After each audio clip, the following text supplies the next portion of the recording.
Welcome in, ladies and gentlemen. Another episode of No One Asked Us, 109 total. Of course, you've got about 40 or 50 post-game shows in there to go along with that. But this is our regularly scheduled programming of No One Asked Us. Thanks for joining. Like, subscribe, share the stream wherever you are watching us currently. If you're watching after the fact, be sure and share it and give it a like or rate and review wherever you are taking in the content, the buzzword content creators. Are we content creators? Uh, I think that's what this is. I believe we are creating content for For no for the one. audience. I mean, we're not profiting on our business, but we are creating content. So yes, by definition, I believe that you and I, Craig, are content creators. So congratulations. Yeah. How do you feel about that? How do you like the term content creator? I would love to do it for a living. If someone would be willing to pay our salaries, we could do this every single day for all I care. Some people just make the jump. Maybe we should have just taken the jump. Yeah, we'll get into that later. That's Logan. I'm Craig. As always, thanks for joining us. I think this one's going to be a lot of football. Probably pretty quick because not much else going on, really. Our baseball teams suck. There is some Illini basketball news, but we're probably not going to get into that because that's not our place until it has become official. But there are some rumblings that we can maybe plant some seeds, but we won't give away too much from the reporters that are actually doing the work. But there is something going on there. But a lot of football. We'll get into that pretty soon. How you doing, first of all? How's your weekend? It's a Tuesday, 5:15 on a Tuesday, September 10th, coming off of the first full weekend of football of 2024. How's it going? It's going well. It's going well. It's good to see you. Yeah, it's been 2 weeks actually since we've done a show. We didn't do one last week. We were kind of late to the game, and then didn't think that there was a ton to talk about after the EIU game. So, no, I'm good. A couple weekends ago, ventured out to ride some roller coasters with a buddy of mine, and then this past weekend, just later, honestly, Saturday, I just watched football. I haven't done that because it's just now the fall. But even like last year, I didn't do a ton of that. But I was pretty much I went from the Michigan throttling to Notre Dame embarrassment to the Illinois game. That was pretty much my entire Saturday, with some other with a couple errands and a couple other games mixed in there. But yeah, no, it was good. Sunday, watched a little bit of NFL on Sunday, not a ton. And maybe this is just because I'm just not a huge football guy, like we talked about last show, but I can't really sit down and do 2 straight days of football in a weekend. I just can't. Yeah. I know a lot of people can. That's just how it works. I just can't. I will maybe dedicate one of my days to football. But by the time Sunday rolled around, I was because I'd also watched the Thursday night opener, and then I'd watch the Friday night game in Brazil, and then I watched all day Saturday, and I kept an eye on my fantasy team on Sunday, but that was really about it. 5 days of some sort of football is a lot. But I get you. I get you. We went to Chicago this weekend to introduce the baby to a couple more people. I know, don't yell at us because we're taking a 4-week-old baby anywhere. We were careful with only family and stuff, but yeah, we were up there. So that leads to our first comment of the show. Hey, Craig, did you get your infant Illini stuff? No answer from my daughter yet. No, we didn't go shopping. I think I found some places that I could have got some stuff, but like Logan said, I didn't leave the house. We got there Thursday night. Friday would have been the day to do it, and I didn't leave the house with the baby. So no, we didn't get anything yet, but we have quite a few Illini things, but they're all 3 to 6 month or 6 to 9 months, so he can't fit into those yet. But he'll be wearing Illini stuff soon enough, that's for sure.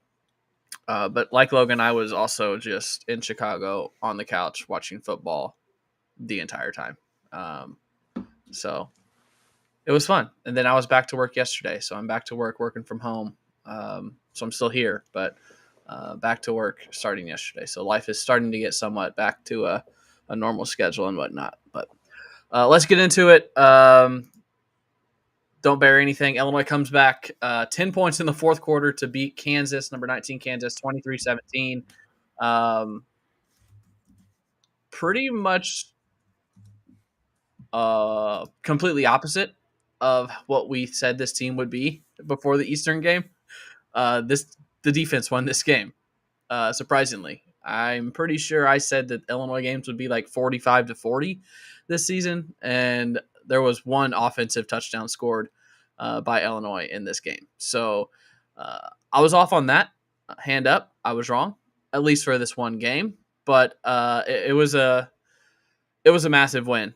To win the way they did, to come back, and to honestly like flip the switch in the fourth, because the third quarter was so bad. Everyone on Twitter and on my text messages were coming for Barry Lundy's head. Like, the offense looked absolutely atrocious after that first drive. Yeah. You remember the first drive did whatever Illinois wanted, fed Caden Fagan a lot, and then you get down, I think it was like 3rd and 3 from the 5 or 6, and you have Aiden Lawfrey wide open out of the backfield, and he drops the touchdown. So you have to settle for the field goal. Kind of killed the momentum. If you get 7 there, I think it's a completely different first half. But it was 3-0 after the first. Illinois did lead 13-10 at half because of the pick 6. Again, Xavier Scott named National Defensive Player of the Week by, I believe it was Walter Camp Award, National Defensive Player of the Week, but did not get. He did get Big Ten Defensive Player of the Week. There was an award that he didn't get that everyone's like, how? But anyways, he had a great game defensively. And then the third quarter happens, and Illinois just doesn't do anything. Luckily, Kansas couldn't do anything either because of the Illinois defense. So huge showing by the Illini on that side of the ball. Did you watch? I mean, it was a rare night game for Illinois. I feel like they only have one, maybe 2 a year. They got a couple this year, but were you able to watch? Were you at home for that one? The whole time? No, I watched this one in its entirety. This was the best football game probably I watched all day. I mean, your mileage may vary on where you stand on Notre Dame and IU, but it wasn't a good football game. No. I saw you've already alluded to it. I have some concerns. I do have some concerns, primarily from an offensive standpoint. But I mean, the defense was great, and as you talked about, it was. They held Kansas in check. We know this is a good Kansas team. This is a Kansas team that came into the game a top 25 team. You know, not necessarily a favorite to win the Big 12 by any means, but like in what is now a weaker Big 12 conference, they're a legitimate contender in that conference. And they came to Champaign after what was the score of that game last year? Because I think they got pounced, right? Well, I think it ended up being only like 8. But okay. I believe we scored like a touchdown with 2 or 3 minutes left. Right. Yeah. So like, I mean, I definitely thought Illinois could have won this game, and I wasn't like shocked by the outcome, but they carried all this. They have all this momentum at the end of the first half with the pick 6, and they scored like 10 points in like 27 minutes or 27 seconds or something like that. And you have all this momentum, and then the third quarter happens as you talked about, and like all the momentum was just shot. It was just gone. But you have a big play here and there from the offense and a couple nice stops from the defense, and all of a sudden you're looking at an Illinois win. So no, this was a huge win for the program. And it's a huge win because it comes early in the season and it keeps people excited. This was this a sellout? Was this sellout or a near sellout? Yeah. First sellout since North Carolina in 2017. That was Lovey's first season, his second game. A sold-out Memorial Stadium on a Saturday night, orange out, week 2. Like, this throwback helmets. Right. This is how you start a season.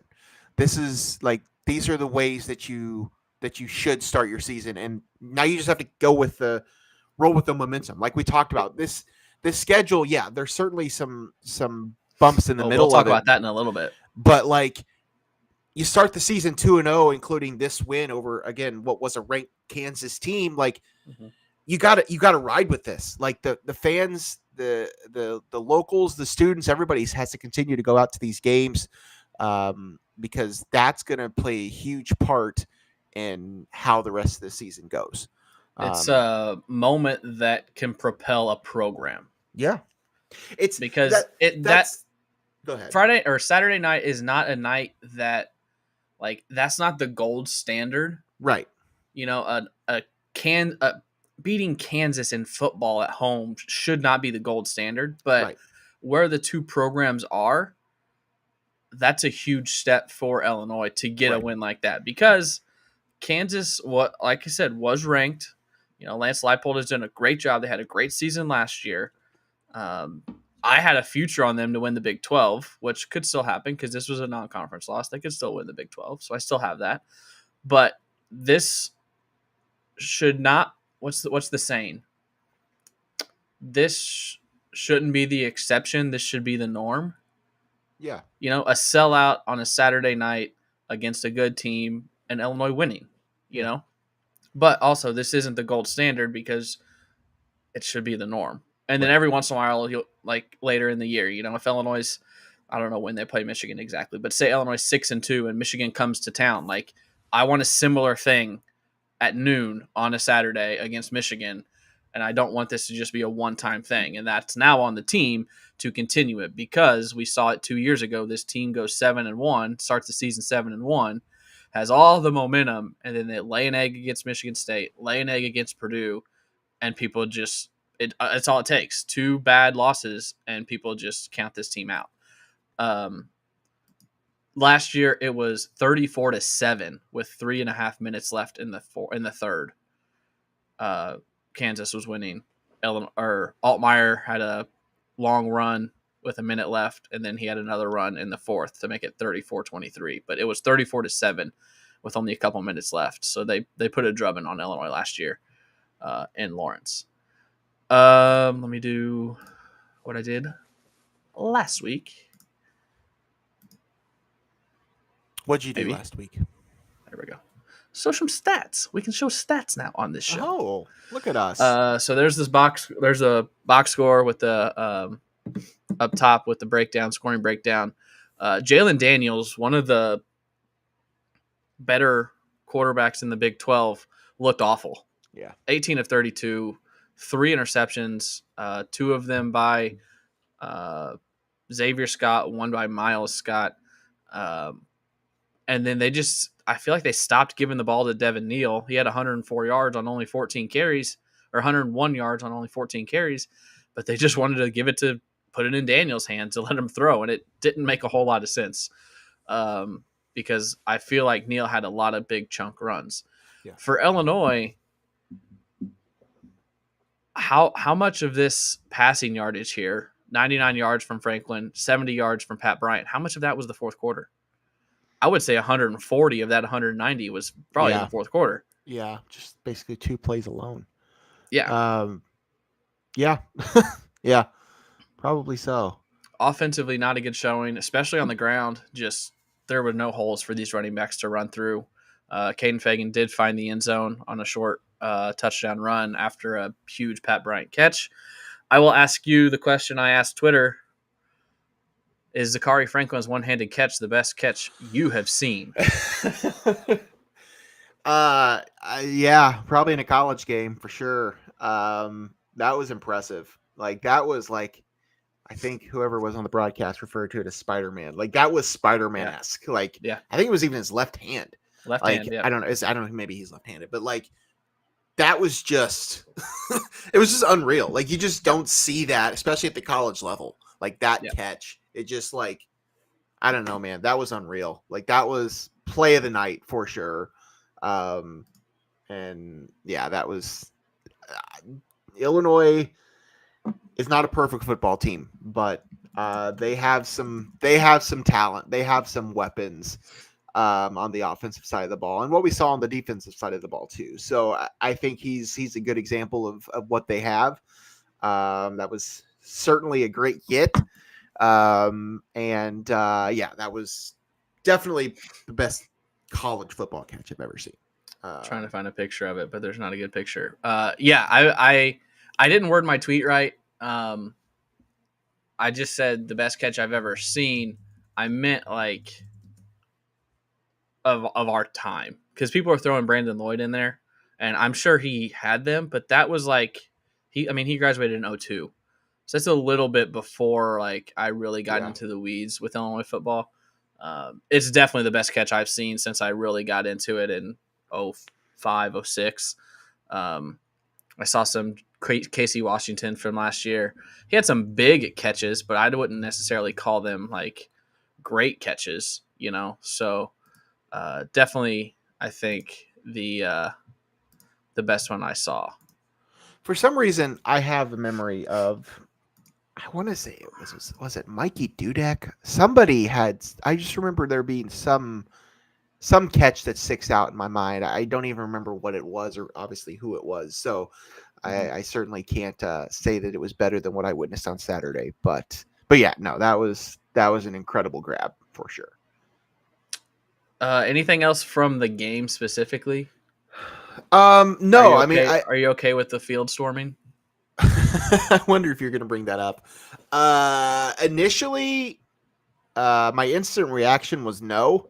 I didn't think that was necessary. But like, as we talked about, like it is a big win. And but here's the thing. Here's what I was trying to get at earlier. And this isn't necessarily related to the field storming. This is only a big win if they go on to have other key wins this season. Yep. Because if this is just the second of what is 5 mediocre victories, then no one's going to care. Like it won't matter. Like you will have taken 4 steps backwards at that point. Like it's hard to really say like a win against a team like Kansas, who yes is a football program on the rise, but is not like a traditional football power by any means. So it's hard for me to sit here and say like this is such a huge victory for the program, because it's week 2 and I've seen Illinois football lay eggs all the time. So like if they go on to have, good success, win the games they should win, then yes, this will obviously be a huge moment we can look back on and say, that was a huge moment for Illinois football. But we'll have to see, because as you have now pulled up the schedule, like it's not a cake. It's not the most difficult schedule in the world, but it's obviously also not a cakewalk. So go ahead. So 2 weeks ago, 12 days ago, whenever we had our show, I think both of us said 5-7, 6-6, likely with an 8-4 ceiling. Sure. I think I specifically said you've got Kansas, Michigan, Oregon, and Penn State. I could see maybe getting one of those, not all 4. Well, you got one of them already. Those other 3, Penn State only beat Bowling Green by a touchdown in Happy Valley. Michigan looks like dog ass. Like, I would be comfortable saying that Illinois could very well beat Michigan this year at home. Oregon has had 2 very close games, one in FCS. I know Boise is Boise, so they might be in the playoff as the group of 5 representative, but still, they should have beat Boise by more than 3. So you beat the 1 already. The other 3 that we said you probably weren't going to win all look very, very beatable. The other thing to throw in there, though, is Nebraska does look really good, so that adds another layer to this. Is 8-4 still the ceiling? Yeah, I think so. I mean, I know Penn State didn't look good, and I know Oregon hasn't looked good. I'm not counting on Illinois winning those games. Like, let's just get that out of the way now. Is it possible? Sure, but I don't think it's likely. So at that point, you're at 10 wins. I can't imagine they go that far. I I mean, 8 is realistic. I still think it's a little high, but I think it's there. Yeah, I think it certainly is there. Looking at what's ahead. I mean, I just can't imagine you're going to go win at Nebraska, and I can't imagine you're going to win at Penn State. You certainly could. You certainly could win both of those. The Michigan game at home, I think that could be a huge moment for this team. That will not be the same team that we saw win the national title in January, but it's Michigan. And what I did over the weekend was look at the schedule ahead and what games are in which weeks and who's going to have which weeks and all that stuff. You mentioned the noon game for the big noon game or whatever. Big noon kickoff. Yeah. There's not a lot of great games that week. So it's very possible. It's very possible. Because I was looking ahead at this because I don't know. I'm just interested in this 19th. Stuff. That week, here are your Big Ten matchups. Give it to us. Oregon and Purdue are playing the Friday night game.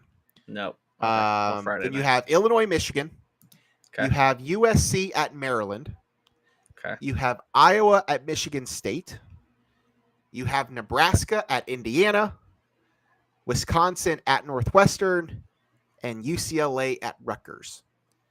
And I was also taking note of Big 12 games, key Big 12 games, and I didn't jot any down for that week, which tells me there probably isn't a great one there either. So while I'm not saying that there will be a big noon kickoff in Champaign on October 19th, I'm not predicting that. I'm saying that if Illinois plays well up to that point, I think it's possible just based on that schedule that I just read off.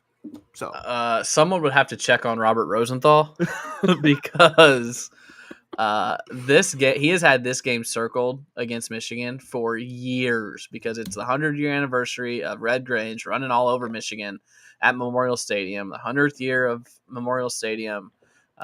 That's the game that Illinois is wearing the Red Grange uniforms. Someone would have to check on Robert Rosenthal. But also keep in mind that the way they do this is Fox, CBS, and NBC essentially have a draft. They've already had said draft to determine which weeks. So yeah. The other thing about this is that even if that is the best game that week, Fox may not have that week. Yeah. So, if CBS could have that week, and that could be the best week for them. So that could end up being the CBS game or the CBS 3:30 game or whatever, the prime time. I don't know. I'm saying that there aren't a lot of great options for that week. So especially when you think of it that way, I think, again, if Illinois plays well up to that point, even if Michigan struggles, they're still the reigning national champion. So I think if Illinois plays well up to that point, I think there's a good chance that you're going to have one of those 3 games. So looking at Illinois' schedule, already 2-0, likely going to win this week, 3-0. Then you got back-to-back losses. Let's just be real. So 3-2. Illinois is probably going to be 4-2 going into that game. Probably not ranked, but right on the outside of it. Michigan already 1-1. They have Arkansas State this weekend. They'll be 2-1. They have USC at home on the 21st. So that's a toss-up. 2-2, 3-1 maybe. Yeah. And then you got Minnesota and Washington. Yeah. So both 1, 2, 3, 4. That 5. game, so both teams could be 4-2. Yeah. 5-1, 4-2. If that's the case, Illinois will definitely have one of the 3 Big Ten spots. What's the other one? Game, NBC at night. NBC primetime, CBS at 2:30 Central, 3:30 Eastern, and is that the Big Noon? Well, I guess Big Noon could be Big 12, like you said. But there's a chance that the Big Ten has Fox at noon, CBS at 3:30, and NBC at 7? Most of the time, yeah, that's how it'll be. Wow. Yeah. What a deal for the Big Ten. Yeah. But again, Fox also has the Big 12, so there will be some Big 12 games mixed in the noon slot. Yeah. But CBS is only Big 10, and that NBC primetime is either Big 10 or Notre Dame. There are a couple of Notre Dame primetime games, so they will have that spot. So maybe CBS gets the late game and NBC, whatever. But yeah, that's how it essentially works out. So as I was saying, if you do go into that game, with a couple of 4-2, 5-1 teams, I think you're going to have one of the 3 spots for sure. It may not be the noon game, I would agree, or the 11 a.m. game, but I think you'll have one of the 3. I would agree. So I would agree. Big either way. Yeah. Yes. Saturday was huge. Beating Kansas. I should have looked this up. Is this the first non-conference ranked win at home since Arizona State? Oh, Lord. I don't know. You're asking the wrong person for that. That was probably in the game notes. I know. I'm looking right now. Homework? No. Yes. Illinois pick up their first win over a ranked non-conference opponent at Memorial Stadium since September 17th, 2011 versus number 22 Arizona State. It's also the Illini's first win over a top 20 opponent at Memorial Stadium since September 16th, 1995 versus number 17 Arizona. Brett Bielema improved to 20-19 in his Illini career. He is the first Illini head coach to start 500 or better through the first 39 games since Lou Tepper started 20-18-1 in 1995. That's fun. Look at that. Illini stats and notes. Great Twitter follow. I wish they tweeted more, to be honest. And here's the answer to my question. 86 passing yards in the fourth quarter. So not quite the 150 that I said, but 86 passing yards in the fourth quarter. All right. I think that's enough on Saturday. It was a pleasantly surprising win. I did not expect Illinois to win, although I did have us plus 5.5. I also had the over. That did not go well. But it was a good win over what I think is still a good Kansas team. I think they'll be top 4 in the Big 12. I would think they figure it out. Hopefully they learn some things. I did see their offensive coordinator today or yesterday in their weekly press conference said that Illinois was masking their coverages better than he's ever seen. So hopefully Aaron Henry learned some stuff from last year and we continue to see that. Next up is Central Michigan. I don't think we need to talk too much about it. It was a big spread. Yeah, it's a 20-point spread right now. Illini minus 20, 49.5 over under. It's a game that Illinois they have to win. Yeah. you have to win this one. Yeah. No, that's especially after what happened last Saturday. You can't lose that momentum. You just can't. I've seen worse things happen. Watch it happen to Notre Dame the other day. But this isn't a game that you can really afford to lose, because if you lose this one, then things start to turn on you real quick. So ride the momentum you have. Go into that tough stretch 3-0, and then see what happens. I certainly think it's possible you could, if your defense holds up, you could go into Lincoln or to Penn State and squeak out a win. Crazier things have happened. But yeah, you definitely can't look past Central Michigan by any means, but this is a game you got to win. A 3-0 start would be the first also since 2011. And let's just try not to remember how that season ended, but it would be the first 3-0 start since that year as well. It's crazy to me that hasn't happened in 13 years, because with the way teams schedule, it's always group of 5, cupcake, and you just think once over the last 13 years they would get 3, FCS cupcake or bad Power 5 or something. But Illinois has gotten so unlucky with that non-conference Power 5 opponent. We talked about that last year, how they always schedule them 8 years in advance, and they schedule the bad schools. Like Kansas 8 years ago was a dog ass, and then now they're good when they come on the schedule. But rankings wise, I thought there was a chance, and there was a very good chance. Had Northern Illinois not beat Notre Dame, Illinois would be ranked, because Illinois is 26th. Yeah. One spot behind Northern Illinois in at 25. So right there, a win this week you would think might get them in, but the only teams that really play anyone, Boston College plays.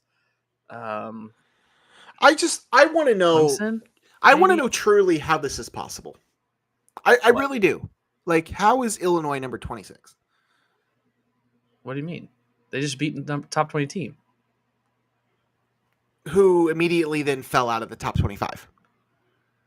I mean, who has a better win? I mean, I don't know. There's only a handful of good wins this year, and that's one of them.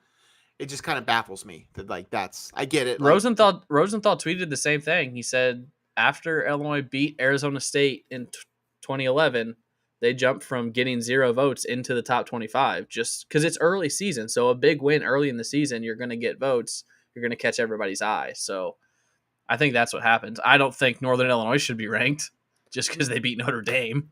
I mean, it's the same thing. I mean, I guess. Exactly. If Illinois that's the best win of the season. If Illinois is 26, has the best win of the season. If Illinois is 26 because they beat Kansas, then yeah, I guess Northern Illinois should be 25 because they beat Notre Dame. So, and Notre Dame, who stayed in the top 25, Kansas, who dropped all the way out to that's what I was going to 30 or something. Next. So, Michigan dropped 7 spots to 17. Notre Dame dropped 13 spots to number 18. Tennessee was up 7 spots. That's the biggest jump to number 7. No one else really jumped up. Illinois is also on the outside looking in of the coaches poll. They are 28th in the coaches poll. So like I said, a win this week should get you in, but Arizona's ahead of you at 20. They play at Kansas State, so that could be one that falls out. And yeah, Boston College plays at Missouri, and Boston College is 24. So you could see 2 teams drop out. Arizona could beat Kansas State, though, so you might only see one. But there might be that one spot right there. But first, you got to take care of business. Yep. Got to beat Central Michigan. How are the vibes in South Bend the last 3 days? On a national scale, we can run through a couple of these. This should have been an undefeated season for Notre Dame. Like, let's just lay it out there. The schedule is so easy. I know other people have talked about it. I know somebody else had mentioned this too. And, like, the schedule's not good. And when the ACC is your scheduling partner and your other regular opponents, USC, Stanford, they're not great either. Like, this should have been an undefeated season for Notre Dame. They should have gone into the playoff 12-0, 11-1, 5 seed, coast all the way. And you start great out of the gate, going to A&M, getting a big win, and then you just absolute look like dog shit against Northern Illinois. My favorite moment of the whole thing, well, not my favorite moment, but I'm not like anti Notre Dame or anything, but I thought it was funny that in his, now of course I can't get it to load, but Marcus Freeman's post-game comments were something along the lines of, we've been here before or something. I'm like, that can't be good. Like, yeah, like it's deja vu. They just did the same thing with Marshall a couple years ago. You just can't do that. Like, this is a team that, I mean, now you have the 12-team playoff, so like, yeah, Notre Dame can still end up in the playoff. That they have not lost that at this point. But like, you can't start what should have been a near perfect season with that. So no, vibes are not great. But again, it's certainly worse things have happened. But how many ACC opponents do they get? 6, right? 6, yeah. So they got this year. Their 6 are Louisville, who very well could beat them. Louisville is just as good as they were last year. Louisville and Florida State. Stanford, Georgia Tech, Florida State, Virginia. That's all I'm seeing. Are we missing one? Well, Stanford's always on the schedule. Okay, so they only have 4 ACC games then. Maybe that's what it is. Okay, so Louisville, Georgia Tech, Florida State, and Virginia. That's like you said. That's not the gauntlet. No. So they should have gone undefeated. Yes, you are correct. Riley Leonard. I know he said they said today he was hurt, but he looked awful. Couldn't throw the ball. And I only watched the last 7-8 minutes of the game. Yeah, it was bad. I'm looking at the schedule now. Yeah, they go to Purdue next week.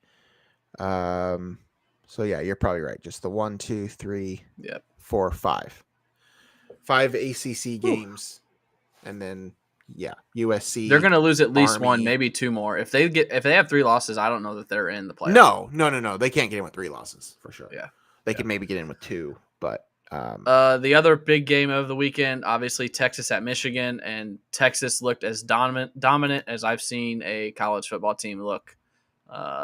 In that situation in a long time. Yeah, they're good. Michigan really good. Is my Quinn Ewers Heisman futures looking pretty good. Yeah, good money there. Michigan did not look like the team that we saw last year, which was kind of expected. I mean, they lost a lot. It's almost like they didn't know what play was coming. Bazinga. Yeah, not really a dad joke, just a comment joke. Yeah, no, that was bad, terrible outing for Michigan. Texas looks legit. I mean, Texas looks like they belong in the title contender conversation. So, and now they're in even tougher conference. So we'll just have to see. But yeah, those were the 3 games that I really watched on Saturday. I kind of dipped into a couple others, but I'm kind of currently at the mercy of the current disputes going on between Got to get out of that direct TV, bro. Well, that we can talk about that offline. The other game that I watched was the Cyhawk because I had both the points and the over under on that game. Talk about a collapse, man. Yeah, like Kansas collapsed against us, but I mean, Iowa had a 90.4% chance of winning that game with 39 seconds left in the game. Yeah. They punted on 4th down with 39 seconds left. They punted it down to the 20, and Iowa State was able to go down and get into field goal range and kick a field goal. I had also one of my futures was Iowa over season win total of 8.5. That took a hit, but I'm all for it because Iowa lost. Yeah. But, I mean, everyone was like, they got to be better. They fired their OC. Cade McNamara coming in. They did nothing in the second half. Yeah. Ugly. That's, not great.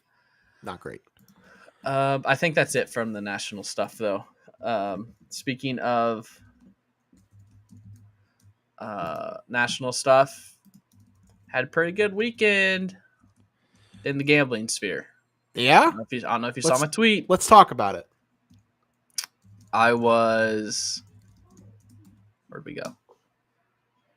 14-7 in college football on Saturday. Pretty good. I should have been 15-6, but Michigan scored late to screw me on the over there. And then I went, that was just Saturday. 16-9 for the weekend on college football. 14-7 in the NFL before last night. Plus 13 units. Woo! You know what that means. What does that mean? This week's going to be dog shit. So don't follow me this weekend because water finds its level. But it was a good weekend on the in the mind of me on the lines right now. I'm really happy for you. I don't think there's anything else football. Is there anything else football? Does Illinois win Saturday? I would hope so. Do they cover Saturday? What'd you say it was? 20? It's at 20 right now. I mean, I'll say no, but I was also pessimistic that they wouldn't throttle Eastern, and they did. So, for context, Central Michigan was at FIU last weekend, and they lost 52-16. Yeah. So, if that means anything to you at all. I haven't been exactly overly impressed with the Illinois offense yet, but I'll say yes, but I'm not. I don't feel great about it. Yeah. Did you watch the Bears game yesterday? No, I did not. What happened? Tell me about yesterday. I caught bits and pieces. I guess yesterday was. I mean, I'm Sunday. Yeah. I mean, it was very similar to the Illinois game. The offense looked awful, and the defense won the game. Yeah. Very similar to the Illinois game. Simone's husband scored. Will Levis threw just 2 really bad interceptions and kept him in the game. Caleb Williams looked like a rookie, I guess. But yeah, I was in Chicago for it. So obviously surrounded by Bears fans, and it was a tale of two halves. That's for dang sure. So that was fun. Yeah, that's kind of. I feel like that's how their season's going to go. I think there's enough offensive weapons there, but he's a rookie, and so you're just gonna have to ride with that. But the defense is there's still stuff there, so they'll be fine. But that division is competent. We'll say that. Yeah. Well, might have got a little easier with Jordan Love's injury. Correct. Depending on how long he's out. But the Lions looked pretty good. They beat the Rams in overtime Sunday night. I think they're still the favorite, obviously. But I think the Bears could squeak in. They're second in the division if Love is out for an extended period of time. How was your first week of fantasy football? Went 1-1. I have one league that my team is really bad. And honestly, I kind of screwed up last year because I was really bad last year too. And it's a keeper league, and I kind of gave away all that I had. And I lucked out landing a particular running back who didn't play last night. It wouldn't have mattered because I was getting my butt kicked anyway if even had McCaffrey played. But I won in my other league. I beat my father, who we're playing. We played week 1 in that. We're also playing in the fantasy baseball playoffs right now, currently in week 2 of the 2-week first round of the playoffs there. So tense week between Tim and I. But got the win last night. I had like 4 guys going last night. I had the kicker who put up like 20s. Yeah, Moody put up like 20 some points. So 1-1 to start the year. Kicker tip. Oh, laces out, Dan. No, I already forgot his name. Bates, Lions kicker. He's a rookie. Mm-hmm. They play 14 of their 17 games in a dome this season. Mm-hmm. Yep. And they don't play outdoors until like week 12. So I dropped Jake Elliott, who is the Eagles kicker, very good kicker. I dropped him for Bates in one of my leagues. Not a bad idea. Because of that. Not a bad idea. Look at you. Fantasy pro tip. Yeah. I love it. I was 2-1 this week. I'm in 4 leagues, but I was on bye in one of them because we have an odd number of teams. So bye week 1. But overall, it was decent. I sat Isaiah Likely in one league I had, but I also had Mark Andrews. So why would you like? Yeah, I don't think I was wrong there, but no. But yeah. Anything else football? No, I don't think so. We kind of teased Illinois basketball. It sounds like something is happening. It's not a player. Don't want to get into specifics, but there's going to be some news come out. It sounds like just don't know when about a change that's happening. So don't be shocked when that comes out. Again, if you really want to know, pay for the good reporters at Illini Inquirer or bug someone else that's plugged into the program because we're not going to do that here. But it sounds like something's coming. It's terrible timing. I don't know the reason. I saw some things, but I don't think anyone really knows the reason until it happens. It's some cause for concern, at least for me. I'm not, as I've said, I think 2 weeks ago, anything can happen with this program, and I will come back and say it. I trust Brad Underwood. So whatever happens, I'll roll with it. But just don't be shocked if there's a change to the basketball program in the coming soon. Nothing confirmed, but there is a lot of smoke that something's going to happen. Yeah, I had just read the most recent update from earlier today. I get it. If what I read is true, I understand it. But I thought it would have made more sense had it been what was speculated. The reason being, but what I just read, don't love that that's the reason, but whatever. As you said, I trust Brad. Yeah. Is there anything else newsworthy there? No, there's been nothing. Nothing's come out of basketball. I mean, there's no update, I don't think, on Visage. No, he's here. Is he here? Is he playing? Here. Like he's here. He's here, but I don't know if he's cleared yet. Yeah, he's here. He's here and practicing, which is that's really the only. That's all we can. Other than that's all he needs to do until November. Yeah. Even I guess the non-conference is tough, so he does need to play. But but yeah, he's here. The whole team's here and practicing. I just don't know if he's cleared yet.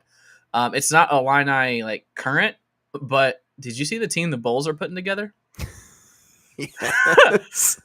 The Bulls now have Io. Yes. And Taylor Horton-Tucker, which I didn't know you could legally put those two on the same team. And did you see who they signed just the other day? EJ Liddell? Yeah, they got EJ Liddell too. Is Damask still technically with them? That's a great question. I don't know if he got anything other than a summer league contract. If you Google him, first thing that comes up is Marcus Damask, Chicago Bulls forward. No, that doesn't. But I don't think that means anything. I mean, he's not going to make that. His Wikipedia says he's on the Bulls. Let me see if you. Yeah, I don't know. But I mean, they're definitely building something. They're building some sort of. He is on the Bulls. If you go to bulls.com or whatever their website is, he is on the roster. Yeah. I mean, I doubt he makes the roster on when the season starts, but he could be he'll be a G League player. Yeah, I think he proved enough last year that he can at least get a drink of water and see what he's got. I agree. I'd love to see it. They also have DJ Stewart, Chicago kid. Mm-hmm. Yeah. Okay. Anything else? Sports? Do you want to talk baseball at all? Season's coming down to an end. Cubs are still kind of in it, right? Yeah, but every time you think they're taking a step forward, they take two steps back. So, I mean, yes, they're still technically alive, but I have no confidence in that happening. I mean, the biggest thing for the Cubs was the return of Anthony Rizzo last weekend. I got offered tickets to go Saturday, and I turned them down so I could. I almost went on Friday. I almost went. I kind of wish I did, but yeah, it just happened that both him and Javi came back for the first time within the past, I didn't realize few this weeks. Was the first time. Yeah, because they're in the American League. They've played each other, but they have not. Neither him nor Baez had returned to Wrigley Field since they were traded. So yeah, that was cool to see. They played his popular walk-up song. All three games. The first time he stepped up to the plate. I wish they would have played his other song, which was Bad Blood, Taylor Swift. Wish they would have mixed that in there. But no, that was cool to see. He was, that's probably the one other than Schwarber. That's the one that stings the most, that they let him leave, partially because he's the only one that's had any really sort of success. Chris Bryant hasn't stayed healthy, and Javi Baez has just been terrible. So Schwarber's been right. Great. Well, that's what I'm saying. The Schwarber situation was different. The Schwarber situation was they cut him because they had to cut money because of the pandemic, and I will never forgive that decision. Never, ever, ever forgive that decision. Because what have they needed the last few years? A left-handed power bat who. What do they know was coming down the pipe? A designated hitter. I will never get over that one. But either way, so yeah, that was honestly the biggest thing. And then there was the combined no hitter that the Cubs threw the other night. Choate threw 7 innings, and then a couple other guys closed it out. But yeah, I mean, they're still technically in the mix, and they're playing better now than they were in June. But no, they're not gonna do much. It's just frustrating that you poach Craig Counsell from the Brewers, and then it's year one. I know it is. It's frustrating. Cubs are 5 out of the wild card. Cardinals are 6.5, so they're technically still in it. But Padres, Diamondbacks, Mets, and Braves are all playing so well that I don't think either of our teams are gonna sneak in there. White Sox are in the running for the worst season ever. They have a 220, so bad. 228 win percentage. The worst of the modern era is 235. So they are very, They're on track to break that record. And what gets me is they're so bad, and I mean, I'm sure it's tanking. They're tanking, but they can't get a draft pick better than 10th because of the CBA. So it's not like they're tanking and their odds of getting the first pick or they're like guaranteed to get the first pick. It's not happening. The best pick they can get is 10th. Yeah. So what a disaster there. But yeah, those are the 3 teams that probably anybody listening here cares about. So nothing else sports. Do we want to start our James Earl Jones tribute now? Or yeah, that was sad. He's big figure, I think, and for a lot of people, but I think definitely, our generation and the generation above us, between Star Wars and The Lion King and Field of Dreams, The Sandlot, as I think you alluded to on Twitter, plus, dozens of other performances and other shows and movies and Coming to America and all these things. I mean, he's a powerful voice, if anything. I mean, he's the voice of Darth Vader and the voice of Mufasa. I mean, that is like, it doesn't get much bigger than that in terms of vocal performances. I mean, that he is arguably one of the biggest to ever do it just because of those 2 roles alone. So, that was a sad loss yesterday. 93. So I mean, you knew like he was getting up there, but it's always sad for sure. When you heard his name, what role popped in your head? I mean, it's one of those 2.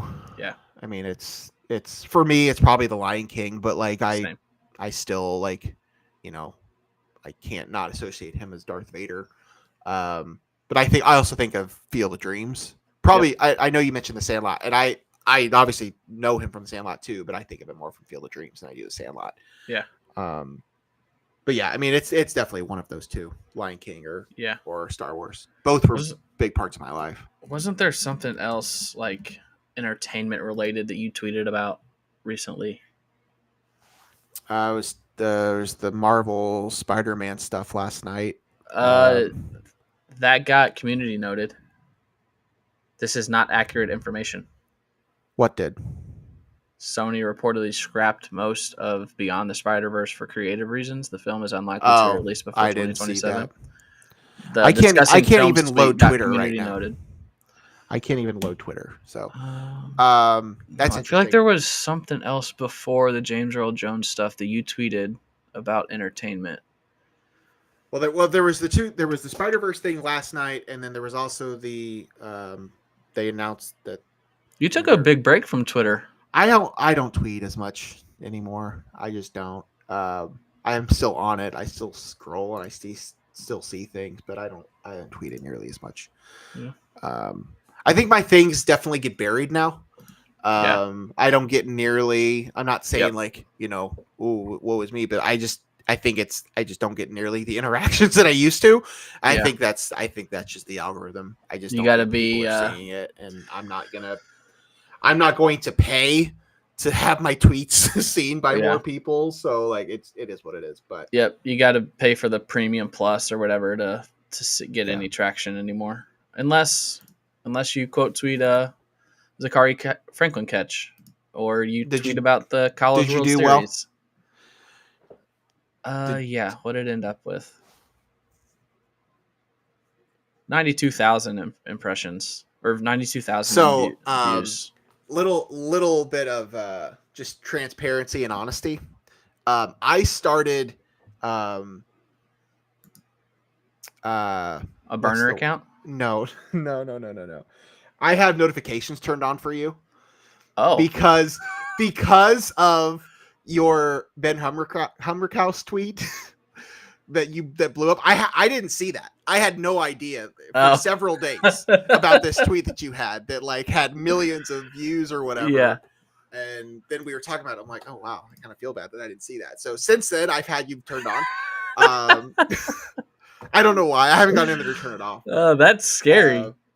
It's like it's you and Derek Piper are the only ones that I have on. Yeah, Ben Hummerkaus has 5.6 million views.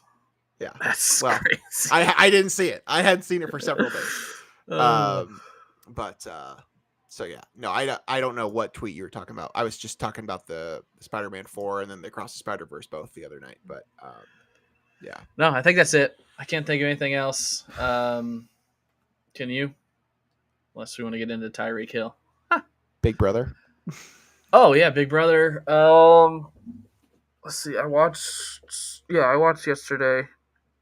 I still just can't believe Angela's in the house. Kind of. She's gonna stick around. And here's my Big Brother thing. I don't like Angela. I don't care for her. I wish she wasn't in the house. But I loved the Taylor Hale bit at the end of Sunday's episode. The chips with the chips. That was fantastic. I hope was not her idea. No, I hope it was her idea. I hope it was her idea because you can at least give her a little bit of credit. Yeah, that was the best thing she's done in the entire house. So I think she'll stick around. I think what Chelsea said to her is true. I think she's going to go on the block every week, and she's eventually somebody might get her out, but like she's also at this point probably just going to coast all the way to the end. I'm not saying she's going to win, but I think she will.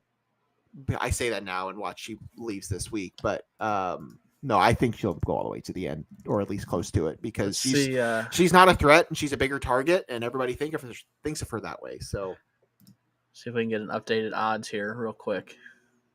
Nope, not there.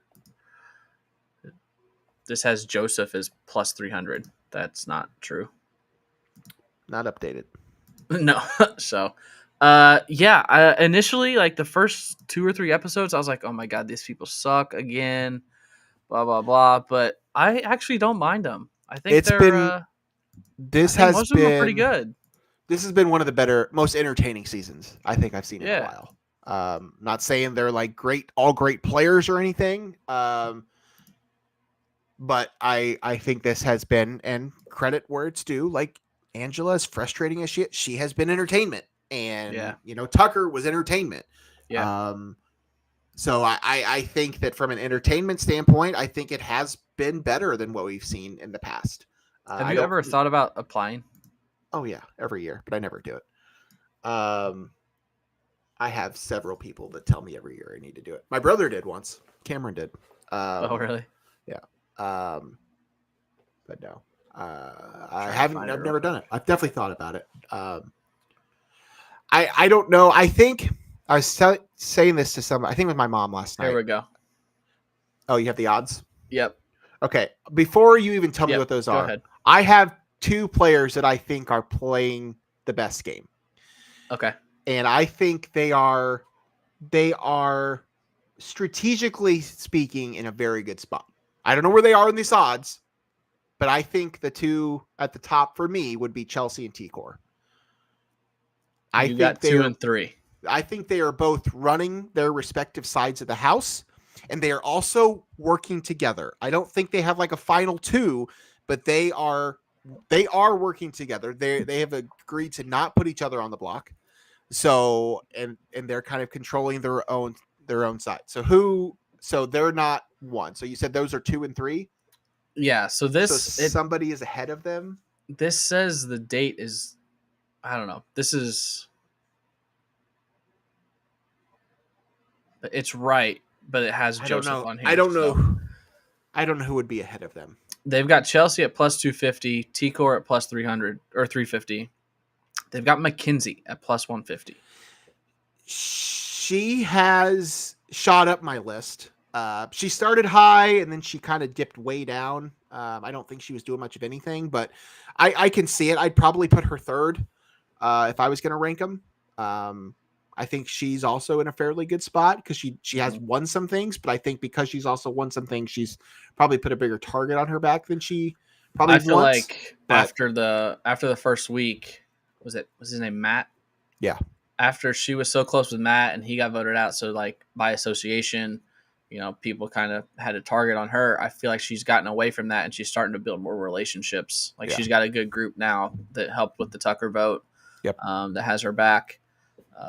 So yeah, and then after that, you got Quinn at plus 500, and then Leah and Cam at plus 6, Chemo at plus 700, Rabina is last at plus 12, Angela's plus 1,000. There have not been very many female winners of this show. No. So no. I think there's a good chance you're going to have another one this year. I would agree. And there's now I'm looking through the list. I guess there's been a little bit more than I was thinking, but still, I think there's a good chance you're going to have a female winner this year because I don't know that I see Cam or who are Noms. Have we seen Noms yet? We haven't seen Noms yet. Yeah, we've seen Noms. We haven't. Oh, we did. Yeah, we haven't seen the veto yet. Who'd she put up? That'll be tomorrow. Chemo and Angela. Yeah, and Leah's her third, maybe goes up. Yeah, I think that was the right play. I don't know that either of them are threats, but that was the best way to not get more blood on her hands. And, I think she's keeping Leah there in her back pocket because she's not loving how Cam is, reacting towards her, but whatever. So, but yeah, there we go. Gonna watch the debate tonight? Heck no. I'm gonna sleep tonight. Yeah? Yeah. All the other good reality stuff starts next week. Survivor on the 18th. Masked Singer on the 18th. Chicago Fire, PD, and Med the following week. So those aren't reality, Craig. Those aren't reality, but those are shows we watch. So we're getting into fall TV season. We're a little late on this, but I have one other thing I want to talk to you about. Yep. Where are you at on season 4 of Ted Lasso? There was the report a few weeks ago that said, basically the report said that they came to an agreement with the British stars of the show to come back for a 4th season. So everyone except for Ted and Beard. Yeah. So who are like very major players in that television So show. Here we go. Do you want to see a season 4? What do you want it to be? And does it have to involve Ted Lasso? And if it doesn't involve Ted Lasso, what is the name of the show? It's funny because right after that news, we went back and started from the beginning and we watched like 5 or 6 episodes and it's just the best, man. But as we were watching it, I was like, you know what? Maybe for the first time ever, I don't want one of my favorite shows to come back. I mean, I think the reasoning's simple. I think it was such a good 3 seasons that I don't want to say I'm not confident 4 will be good, but I'm scared that it won't be, and it'll look at what happened with Game of Thrones. Like the last season was so bad. That's all people talk about. Yeah. I think Sudeikis has to be involved either as a writer. He maybe not like be in it, but make cameos or something, like be involved to some extent, and you can still probably keep the name. But yeah, I'm cautiously. I don't want to. That's not even the right word. I was going to say cautiously optimistic, but that's not even true. Yeah, I have questions. I won't. I mean, obviously I'll watch it, but I just don't want it to suck. Here's what I want, and honestly, what I think will happen. I don't think there will be a full-blown season 4 of this show. I think they will spin off the show, similar to what they've done with Game of Thrones. I think the way they ended season 3 is they kind of they threw a few things out there that they could pick up with and run with if they wanted to. What I think will honestly happen, and which was one of the loose ends that they went with, will be a women's team. I think there will be it'll center around a women's team. Roy Kent's the head coach potentially, but you can still have Rebecca. You can still have Leslie, because those are the 2 of the 3 that have signed on. I think Goldstein can still be involved. I think you can still get Keeley involved. I think you can, and maybe you don't call it. Maybe you call it Ted Lasso colon something, or I don't know what you name it. I don't think you just carry on with just the name Ted Lasso. I don't think that works. Like, I understand from like a branding standpoint, you need that, but like, I don't know. Game of Thrones has done it pretty well without it actually being called Game of Thrones. People know enough to know that show is a Game of Thrones show.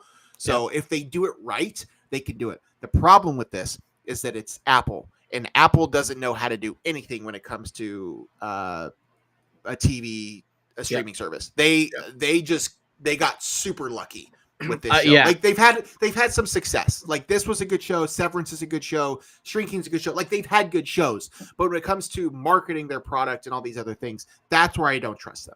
I was going to say, you just said, I've heard of Severance and I know what Shrinking is. Yeah. But I think those are both good shows. I would highly recommend ask the average person, I don't think either of them have ever heard of those shows. No. Severance got some attention. So I think more people are familiar with that. Sure. Shrinking, not as much, but Shrinking is really good. I would definitely recommend. If you like Ted Lasso, you'll love Shrinking. It is same creators. Brett Goldstein's creator on it. It stars Jason Segel, Harrison Ford. Like, it's wonderful. I highly recommend Shrinking. If you're still paying for Apple TV, I definitely recommend watching Shrinking. But that's my prediction. That's what I think they'll do. Jamie Tart is not in it, so that might lead more towards your theory there. Yeah. Of doing a women's team. Yeah, that's not bad. I think Sudeikis can still be involved in a producer's capacity, still be involved in, kind of the plotting of the overall. I don't think Sudeikis wants to. I think Sudeikis would do it if the show came to him. I don't think Sudeikis wants to keep going back and forth and doing the whole shooting up, because it is a full on production across the pond. Like, everything is there. Yes. It's literally the two American actors and everything else there. Yep. So I don't think him and Brendan Hunt, I don't think they'll be involved much. I think he might be involved in producer's capacity, some writing, might pop in for some cameos or something, but I do not see them being heavily involved in the production of the show. But I think you could still carry on with the rest of the cast. At least the question you asked me about Ted Lasso, I'm going to ask you about Happy Gilmore 2. Started filming yesterday. Yeah. So it's happening. Yeah. I straight up don't want it to happen. I don't even know if I'll watch it. So here's the thing. I don't think I have no confidence in that being a good movie. When was the last good Sandler movie? Well, Sandler has been in good movies, but they haven't been full-on Sandler productions. Hustle was. I don't have confidence in it being a good movie. I have confidence in it being a big hit for Netflix. A lot of people watch it. A lot of people talk about it. I don't think it does anything to tarnish the reputation of Happy Gilmore. I just don't think it does. I think it'll just be seen as a legacy sequel 30 years down the road. Like, no one's going to care. Like, people are going to watch it, and I'm sure there will be a conversation about it that lasts for a week. But then a year from now, if it's bad, people are just going to forget it exists. So it doesn't bother me. Like, do I want to see it? Not really, but like, I'll watch it. Of course I'm going to watch it. I don't have any confidence that it's going to be like Happy Gilmore level. I mean, so that's my take. Yeah. That's all I got. Yeah. I'm out of takes. I didn't think we'd go to an hour, and we're at an hour 10 now. So I think we're good here. We'll probably be back next week, maybe. I don't know. We kind of do these spur of the moment things, but we'll see what happens. Illinois Saturday, noon kick, I believe. Noon Eastern. Yes. Noon Eastern kick. Peacock exclusive. There we go. That's what I was going to ask. Peacock exclusive. So start bitching now. Yeah. Hopefully we're over it by now. People, have understood between basketball and NFL and Olympics. Like, at this point, like, it is what it is. Speaking of Peacock exclusive, if you wanted it, like, we knew months ago, like 8 months ago, that this was going to happen. And Peacock had like a year subscription for $5 a couple months ago. So like if there were huge Big Ten basketball games on there. What they have done this year, which I'm sure is pissing a lot of people off here, is every year, the last few years, they have put a Notre Dame football game exclusive on Peacock, but it's always been like one of the early, like, Central Michigan or whatever. Northern Illinois. You know who it is this year? It's your Cardinals. That's a Peacock game? Louisville, Notre Dame is a Peacock exclusive. Yeah. Wow. Yeah. So I got invited to that one too. They're doing more and more to Ow. Is that down there? Or that's up here? It's up here, yeah. So you coming? No. We got something going on. Whatever. But yeah, that is the Peacock exclusive game for Notre Dame this year. So, but yeah. All right. All right, that's it. We're gonna shut her down. That's Logan. I'm Craig. Like, share, subscribe, follow us, all that good stuff. We'll be back probably next week, but no guarantees. Who knows? Episode 109.